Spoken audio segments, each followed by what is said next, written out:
Have you ever had those moments where you felt some distance between you and God? Well, listen closely as I talk about how to deal with this doubt that you have with God. And I'll give you exactly what to do to rebuild that so you can get back into hope.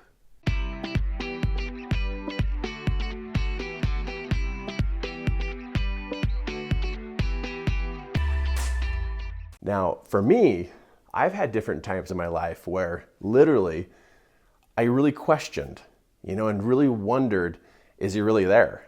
And how come it seems like he's not paying attention to me?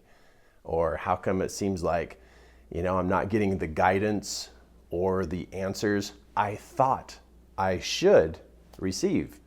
And when that happens over and over again, or you have tough things happen over and over again, what happens is you start to lose some faith, and then you start to lose some trust, and then it just naturally happens. But here's something I want you to think about just for a moment. Think about this.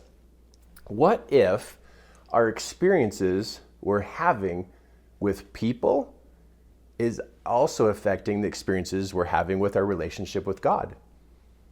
Because you see, every day we interact with people. And when we interact with people, then that becomes what we think is the norm, in how things happen. And when you work with people, sometimes people fail and they don't do what you ask them to do. And sometimes people are mean and people do things to us that are mean. And all these failures and mean things that happen, it actually can cause us to start to lose hope or lose faith. And so I want to talk to you about how you can work through this and rebuild some of this belief and this confidence and this faith in God so that you don't lose that connection. Because if you have doubt, it tells me that you once had faith. And there's just some things that have happened along the way that have influenced or affected you to have a change of mind. And there are some very dramatic things that affect your mind. Tough people, tough situations, things not working out can definitely cause you to lose some hope. But here's some things I want you to look at. This is how you can begin to rebuild that hope and that faith. And what's awesome is it's something that you can do and make some adjustments really actually pretty soon. It doesn't take long to make some adjustments. But let's take a look at some different areas that you could address that will actually help you in adjusting the way that your mind works. Doubt first comes from a feeling of distance, and then doubt then becomes a state of mind. But first you started to feel some distance between you and God. And so this distance can happen when we stop finding those things in our life that we're grateful for, and we stop seeing the coincidences as actually miracles that are happening in our life. And also when we feel like we're not getting answers, like when this stops, and this stops, well, of course you're going to start to have some questions. You're going to start to wonder if God is even paying attention to you. So let's talk about gratitude just for a moment. I don't know what your system is in finding gratitude, but I believe something that can really help you is that at the end of the day, before you lay down to go to sleep, maybe you pull out a piece of paper or a pad of paper, or maybe even a journal, and take just a moment and write down some things that you're grateful for. And if you were to find like 3 or 4 or 5 of those things that you're grateful for, and just write those things down, what you're doing is you're looking for those things in life that have value, those things in life that mean something to you, some things in life that just feel special. You see, because to be able to connect to God, we must change our mind in how we see things. If we see everything as tough and terrible and difficult, well, we can start to push God out of our life. But this is us. This is the way we're seeing it. So using a gratitude journal just a little bit each evening can begin to turn our mind into seeing those things that are good. And at first when you do this, I know for me when I first started doing a gratitude journal, what happened was it was some small things that I found that I was grateful for. Because I still felt the distance between me and God. But I noticed over each day, as each day went by and I found 3 or 4 more things that I was grateful for, because I had a grateful heart and a thankful heart, and I actually was tracking these things that I'm grateful for, I started to see the good things in life. And I don't know if you've ever heard this before, but have you ever heard somebody say, God is good? Well, if we find good, we find God. So it's a change of mind. It's us that makes the difference. It's us that can change this direction from doubt, going back into hope and going back into faith. Now, the second one has to do with coincidences. You know how all of a sudden things come together for you, or something adjusts and changes and it turned out just better than what you thought? Those are sprinkled throughout the week. And sometimes we don't notice these coincidences unless we go back and review the week. You know, trying to find a coincidence in the middle of a day, sometimes we don't see it. We're not noticing it because coincidences kind of add up and then it happens, right? And so what I do at the end of the week is I'll review the week to go, okay, what happened where I could actually see that God helped me? I go looking for it. Where in the last 7 days did he help me? You know, where was that thought that came to me that helped me adjust my schedule or my choices that helped me? Where did other people show up in my life that really just helped me? Now you could call that a coincidence, you know, but come on, what a coincidence is when cool moments like that happen is that things came together for you. But I wasn't able to find these unless I looked back over the last 7 days. Because one of the reasons why people actually lose touch with working with God and being connected to God is because they stop reviewing how he has been in their life. And so if I don't go looking for him in the last 7 days or the last 2 weeks, if I don't go looking for him, I probably won't find him. And so for me, one of my rules of thumb is gratitude at the end of the day. And then at the end of the week, I go find him. Where did he show up in the last 7 days? Where did things come together? And it's a searching. You know, it's just like looking for, I know this is going to sound weird. Just hear me on this. Just hear me on this. It's kind of like looking for your car keys. You keep looking for your car keys until you find them. Because it's important to have your car keys so you can drive the car, right? But what if we treated this whole experience of finding God just like finding car keys? Are you going to keep looking until you find him?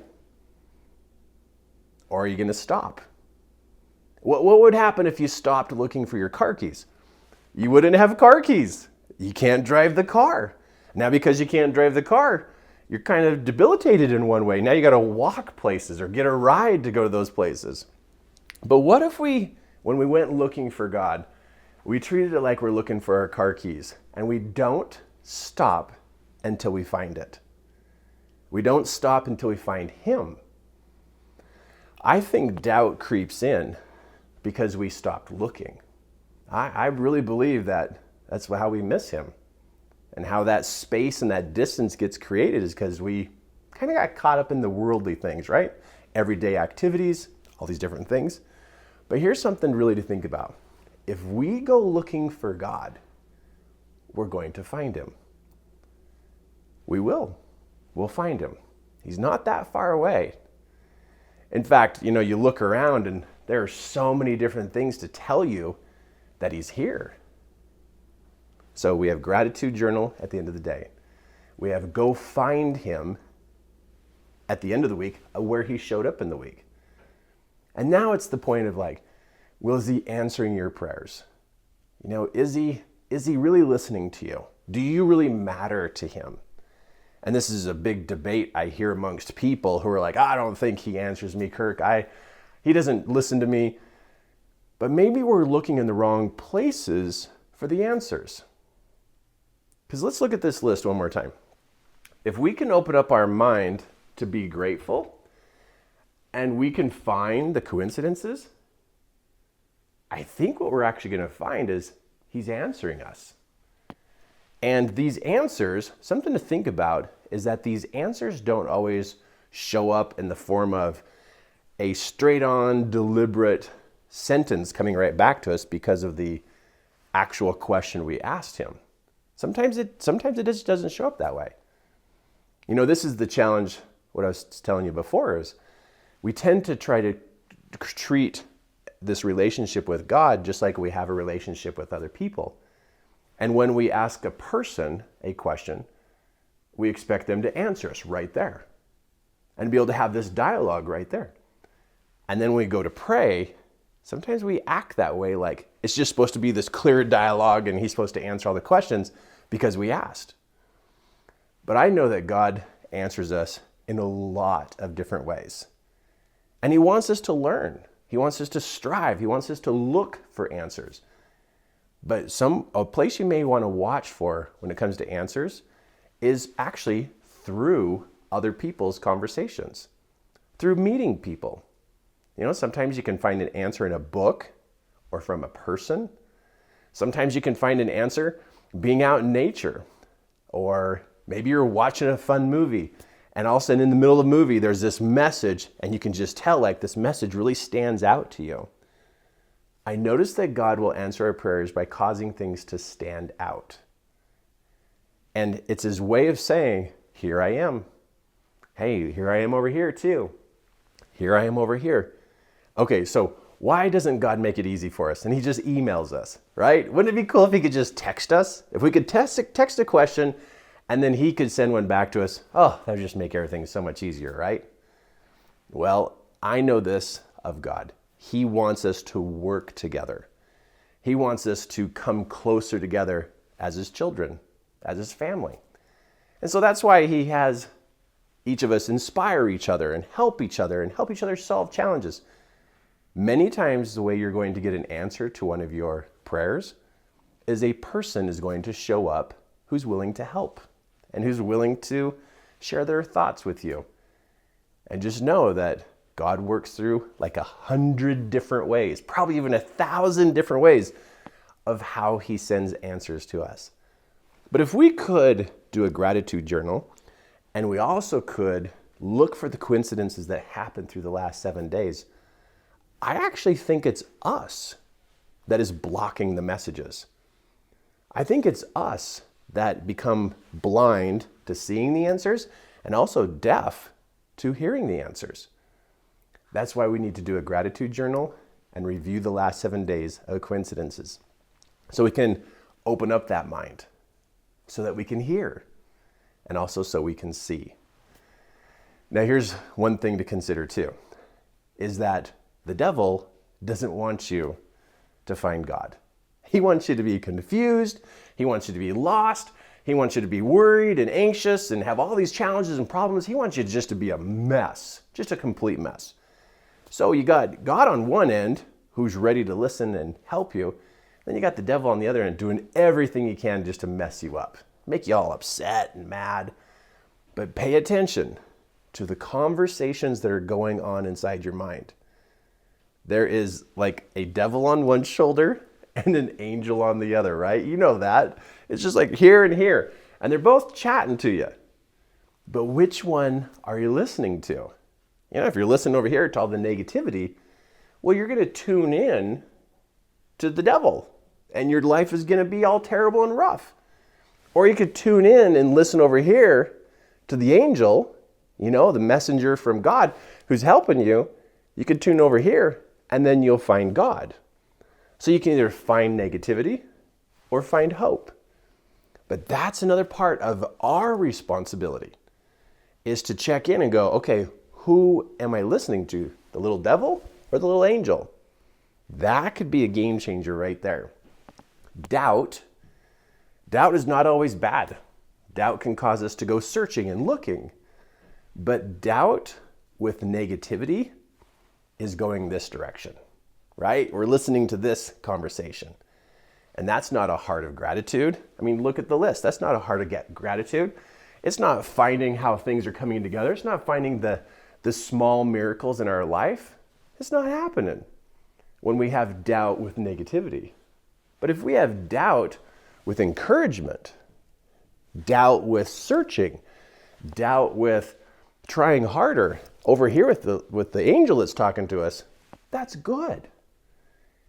Well, as you continue to search for God and to remove the doubt that's happening to you, consider following the practice of gratitude journal and also finding those coincidences and looking, because the answers are there. Remember that it is a head game. To be connected to God, we must manage where our mind is pointed. If our mind is pointed to the negativity, then we are going to get pulled into the negativity and we will become confused and lost. But if we can believe that He's there and we look for it with gratitude, we look for the coincidences and we look for the direction that the answers are coming through and all the different ways that they're coming, we can turn our mind to listen to the angel on our shoulder. And as we go this direction, you will notice that doubt begins to fade away and you'll notice that hope comes back into your heart. Start tonight by pulling out a pad of paper or a small journal and writing down some things that you're grateful for. God is not that far away.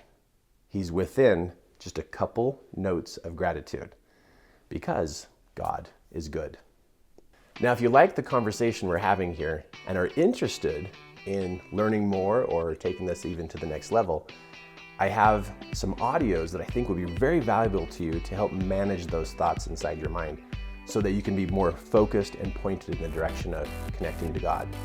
And so look down here at the bottom, we have a link for you to be able to check out these audios and get them. It's going to help you. And also, subscribe. Don't miss any of this training that I have for you. Go ahead and subscribe to be sure that you are really connected and that I can share more of what we do here at 3 Key Outlets.